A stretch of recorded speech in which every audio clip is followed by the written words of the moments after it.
Gold, trusted gold buyers. మీరు తాకట్టు పెట్టిన బంగారాన్ని విడిపించి ఈ రోజు ఉన్న మార్కెట్ ధరకు కొనబడను. మరి సినిమా టైంలో అయితే ఇంకా అసలు మరి వాళ్ళు చూసుకుంటూ ఉండాలి బాగా, ఫ్రూట్స్ జ్యూస్లు ఇట్లాంటివి తాగుతూ ఉంటారు. ఓకే సార్, సినిమా విషయానికి వస్తే ఇప్పుడు అంటే ఫిదా తీశారు, చాలా అద్భుతమైన సినిమా తీశారు. బట్ బిఫోర్ మీకు అనామిక అనే సినిమా మీరు ఆశించినంత విజయం సాధించలేదు కాబట్టి మళ్ళీ మీ స్కూల్కి వచ్చారా?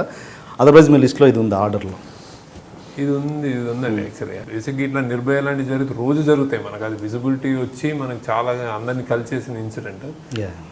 మనం ఏం చేస్తాము, నువ్వేం చేస్తావు, నేనేం చేస్తాను, ప్రతి కాలేజ్కి చాలా కాలేజ్కి వెళ్ళి అబ్బాయిలు, ఎస్పెషల్లీ అబ్బాయిలు రియాక్ట్ అవ్వాలని ఆస్కింగ్ దెమ్. అంటే మీరు ఏం చేస్తారు, ఇది ఇట్లాంటి జరిగితే ప్రతి ఒక్కడు ఒక ఏదో బ్లాక్ డ్రెస్ వేసుకుంటాడో, లేకపోతే సైలెంట్గా ఉంటాడో, లేకపోతే ఒక చిన్న ధర్నా చేస్తాడో, ఏదో ఇలా కాకుండా మీరు మీ ఇంట్లో ఇది కాదు ట్రిబ్యూట్, సరే తర్వాత మళ్ళీ సాయంత్రం మర్చిపోయి మళ్ళీ ఫస్ట్ షోకి వెళ్తారు, ఇట్లా అది కాదు. మీ ఇంట్లో మీ అమ్మ కానీ, మీ చెల్లెలు కానీ, మీ వదినలు కానీ, మీ వైఫ్ కానీ, లేకపోతే మీ క్లాస్లో మీ అమ్మాయి కానీ వాళ్ళు ఎవరైనా ఏడిపిస్తుంటే నువ్వు ఏడిపించడం మానతావా, నువ్వు వాళ్ళు ఏడిపిస్తే ఆపు. లేకపోతే మీ చెల్లెలకి చదువు ఆపిచ్చేసి నిన్ను అమెరికా పంపిస్తానంటే, మీరు పెళ్లి చేస్తానంటే ఆమెకి ఇష్టం లేకపోతే సపోర్ట్ చేయి, లేకపోతే మీ మదర్కి ఏమైనా హెల్ప్ చేయి. వాళ్ళందరూ అమ్మాయిలే కదా. సో నీ చుట్టూ ఉన్న అమ్మాయిలని నువ్వు ఏమైనా చేస్తే అది నిర్భయ ట్రిబ్యూట్ అన్నట్టు చెప్పు అని చాలా సింపుల్గా మైండ్ సెట్ మార్చాలని నా ఉద్దేశం. అంటే బేసిక్గా రెస్పెక్ట్ ఇవ్వడం మీ ఇంట్లో మొదలవ్వాలి, మీ చుట్టూ పరిసరాలు మొదలవ్వాలి. అదే నిజంగా అంటే గ్రౌండ్ లెవెల్ నుంచి స్టార్ట్ చేయాలని అది ఒక క్యాంపెయిన్ చేశాను బాగా, చాలా కాలేజెస్కి వెళ్ళి.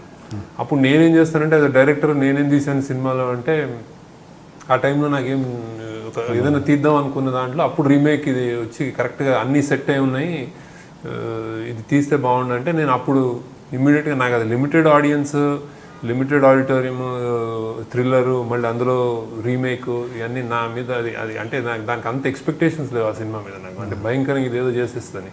కానీ నేను ఆల్మోస్ట్ ఆ క్యారీ ఓవర్ అయ్యి ఆ నిర్భయ ఇన్సిడెంట్ తోటి ఇన్స్పైర్ అయ్యి తీశాను అనమాట. అంటే నా బాధ్యతగా, కేవలం బాధ్యతగా ఆల్మోస్ట్ బాధ్యతగానే తీశాను. అంటే చాలా వాళ్ళు నన్ను కావాలనుకున్నారు, Bombay company. So individual producer అయితే కూడా నేను చెప్పేవాడిని బేసిక్, బాబు ఇది ఇంతలో తీయాలి లేకపోతే ఇది అని. బాంబే ప్రొడ్యూసర్ వాళ్ళు బాగా స్టేబుల్ మల్టీనేషనల్ కంపెనీ, వాళ్ళు చేసి వాళ్ళకి అంత పెద్ద and bilingual Tamil Telugu. So work out డబ్బులు వచ్చేస్తే వాళ్ళకి అన్నట్టు తీశాను అనమాట. కానీ నాకు అంత ఎక్స్పెక్టేషన్స్ అంత లేవు, మామూలుగా తీశాను. కానీ అసలు మరీ దారుణమైన రిజల్ట్ ఏంటంటే అది నా నుంచి అసలు అలాంటివి అసలు అవుట్ రైట్ రిజెక్ట్ చేస్తున్నారు. నేను నా కథే కావాలి బేసిక్గా. సో అది నాకు రియలైజేషన్. ఈ కథ ముందు నుంచి ఫిదా లవ్ స్టోరీ లాగా ఒకటి తీద్దాం అమెరికాలో. నేను బాగా నాకు చాలా ఇష్టమైన, అంటే నేను చాలా వాల్యూ చేసే ప్లేస్ అమెరికా. నేను ఉన్నాను అక్కడ. నా సగం నా ఫిల్మ్ కెరియర్ కానీ నా పర్సనాలిటీ కానీ షేప్ చేసింది అన్న. ఎప్పుడొకప్పుడు అమెరికాలో కరెక్ట్ సినిమా తీద్దామని ఉంది అన్నమాట. సో అలా దాంతో అది జరిగింది.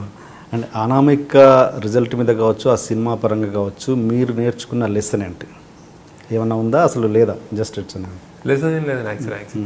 ఇంకా అంటే నేను కమర్షియల్ ఫార్మాట్ నాది.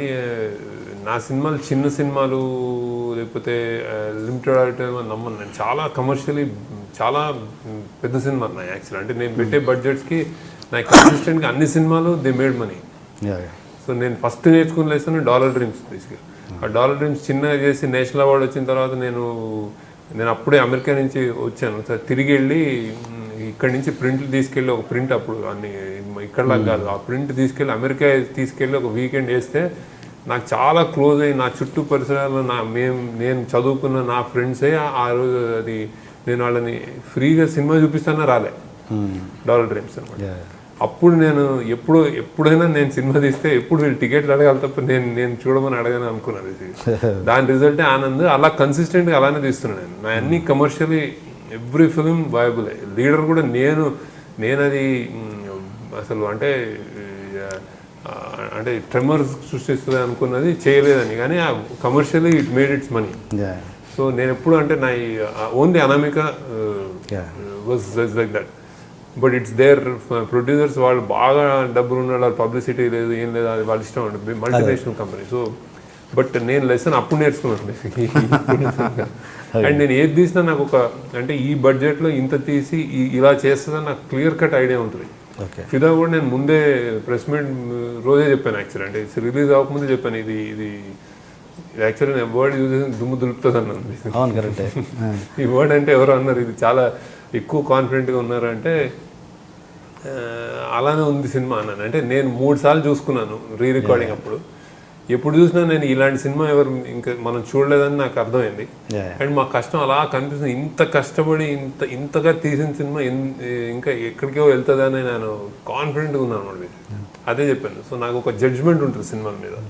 సో అంటే మీరు అనామకి కూడా అంత రేంజ్లో ఇవ్వకపోయినా హిట్ అవ్వబోతుంది అని చెప్పారు. అనామిక అంతగా చెప్పలేదు, నేను సైలెంట్గా ఇది నాకు నిర్భయ ట్రిబ్యూట్ అని చెప్పాను. నేను జనరల్గా నా ఆడియో ఫంక్షన్ చూస్తే అంటే మీరు మళ్ళీ వేసుకునే చెప్తారు, అంటే హ్యాపీ డేస్కి స్టూడెంట్ సినిమాలో ఇలాంటి సినిమా వచ్చి ఉండదని చెప్పాను. లీడర్కి పొలిటికల్ సినిమాలో ఇలాంటి దీని తర్వాత ఇంకో విధంగా మాట్లాడుకుంటారు, పొలిటికల్ జానర్లో ఇలాంటి సినిమా రాలేదని చెప్పాను. అలానే అనామికకి నిర్భయకి నాకు ట్రిబ్యూట్ అని చెప్పాను. సో సో నేను గేజ్ చేయగలుగుతాను. అండ్ మీరు కొత్త వాళ్ళతో తీయడానికి ఎక్కువగా ఇష్టపడుతుంటారు కదా, దాంట్లో రీజన్ ఏంటంటే బల్క్ డేట్స్ కావాలన్న ఉద్దేశమా, లేదంటే శేఖర్ కమ్ముల స్టార్స్ని డీల్ చేయలేడనా? అంటే బంచ్ ఆఫ్ స్టార్స్, ఏదో హీరో హీరోయిన్ ఉంటారు. అది ఇప్పుడు అంటే మొదట్లో నాకు అవసరం లేక నేను అప్రోచ్ అవ్వలేదు స్టార్స్కి. అంటే అవసరం లేకంటే మొదట్లో ఫస్ట్ సినిమా ఆనందంలో నాకు రాక, అంటే కొత్త సినిమా రాక, తర్వాత నాకు అవసరం లేదు. అంటే హ్యాపీ డేస్లో నాకు అవసరం లేదు, అంటే యంగ్స్టర్స్ కాబట్టి యంగ్స్టర్స్. లీడర్లో నేను కొత్త, అంటే ఇప్పుడు కొత్త ఇమేజ్ ఉన్న వ్యక్తి కొత్తగా ఉంటే లీడర్ బాగా వర్కౌట్ అవుతుంది రానకి వెళ్ళనమాట. మెల్లమెల్లగా అంటే నాకేం అర్థం అవుతుందంటే మీరు అన్నది అవన్నీ కరెక్ట్ అయి ఉండొచ్చు. అంటే నాకు కావాల్సినవి కొన్ని వాళ్ళకి పట్టకపోవచ్చు. నేను బల్క్ డేట్స్ అడుగుతాను ఒకేసారి, మెల్లగా తీస్తాను, రిహర్సల్స్ అడుగుతాను. అండ్ ఏంటంటే బాగా రియల్ లొకేషన్స్కి వెళ్తాం. ఇప్పుడు ఒక పెద్ద స్టార్ని తీసుకుని నేను బాన్స్వాడలో తీయగలను అంటే తీయలేను బేసిక్గా.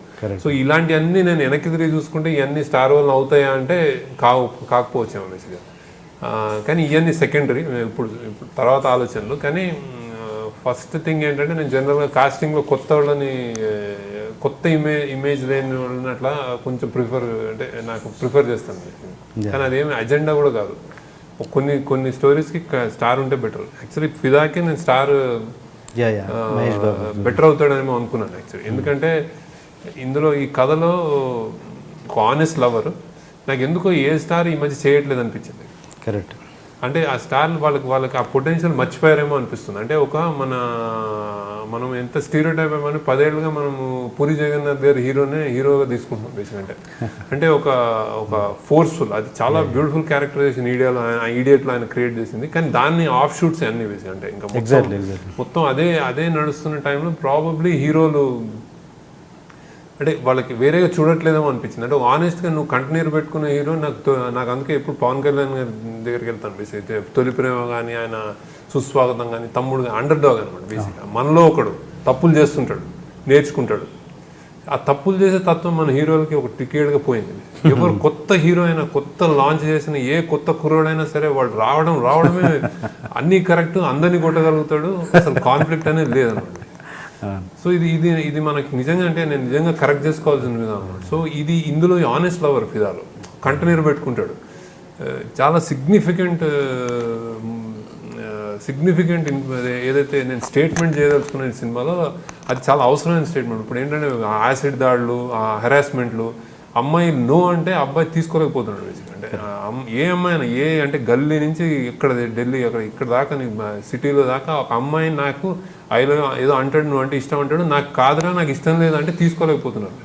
సో రిటాలియేషన్ జరుగుతుంది. ఫ్రెండ్స్ మళ్ళీ నువ్వు అసలు నిన్ను కాదంటదా, నువ్వు నీలో ఏం అంటే మళ్ళీ ఫ్రెండ్స్, ఇదే కథలు, ఇదే మధ్యం. సో ఇది ఇన్ఫ్లుయెన్స్ చేస్తుంది అనిపించింది నాకు. ఇందులో ఏంటంటే నువ్వు సిగ్నిఫికెంట్ డైలాగ్ ఏంటంటే నేను నో చెప్పినందుకు రివెంజ్ తీసుకుంటున్నావా అని అంటది ఆమె భయంగా.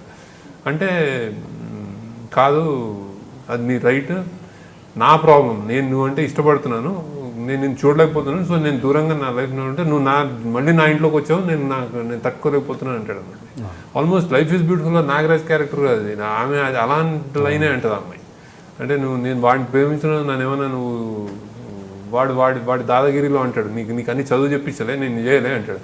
అంటే అందుకు నేను లవ్ చేయాలంటది. అరే అందుకు కాదని వాడు కంటిన్యూ పెట్టుకుంటాడు అనమాట. సో అలాంటిది ఐ థింక్ హీరో చేస్తే బాగుంటుందేమో. అంటే వాడు బాధపడుతుంటాడు, మనం నవ్వుకోవచ్చు యాక్చువల్లీ ఆడియన్స్గా మనకి అరే ఆ బాధని నవ్వుతారేమో. స్టార్ అయితే ఇంకా ఎక్కువ అవుతుందేమో అనుకున్నాను, కానీ కుదరలేదు. అంటే so but Varun is decent అని, అంటే అతను ఇప్పుడే మెట్లెక్కుతున్నాడు కరెక్ట్గా. సో ఐ థాట్ నేను అతన్ని కన్విన్స్ చేయడం నీకు పవన్ కళ్యాణ్ గారి లాగా తొలి ప్రేమ లాగా అవుతుందేమో. ఆనెస్ట్గా చేస్తే 10 కాలాల పాటు మైండ్స్లో నిలబడిపోతారు. అమ్మాయిలకి అతని కళ్ళలో అంటే ఇవన్నీ ఇప్పుడు మనవి వచ్చేవన్నీ ఒక ఏంటంటే ఒక చిన్న ఎడ్రిలిన్ రన్ లాంటిది అనమాట. టప్ అని ఒక ఆనందం ఇస్తాయి. సినిమా అయిన తర్వాత ఓకే ఎలా ఉందంటే బాగుంది హిట్ అంటే వాళ్ళు మనమంతా ప్రొడ్యూసర్లు అందరూ చెప్పుకుంటారు సూపర్ హిట్ డూపర్ హిట్ అని వెళ్ళిపోతారు బేసిక్గా. కానీ ఇలాంటి సినిమాలు ఏంటంటే నిలబడిపోతాయి, అంటే మీ మైండ్లో హాంట్ చేస్తాయి. అమ్మాయిలకి వీడు అరే ఇట్లాంటి వాడు బాగుంటాడు అని నువ్వు నిలబడిపోతావు అని చెప్పాను బేసిక్ అతన్ని కన్విన్స్ చేయడం. సో అదే నేను ఆయన పవన్ కళ్యాణ్ గారి ఫ్యాన్ ఫాలోయింగ్ ఇప్పటిదాకా అంత రేంజ్ అంటే అంటే అతను మనలో ఉన్నాడు. కరెక్ట్. సో దీనికి స్టార్ కావాలనుకోవడం అది ఆ రీజన్.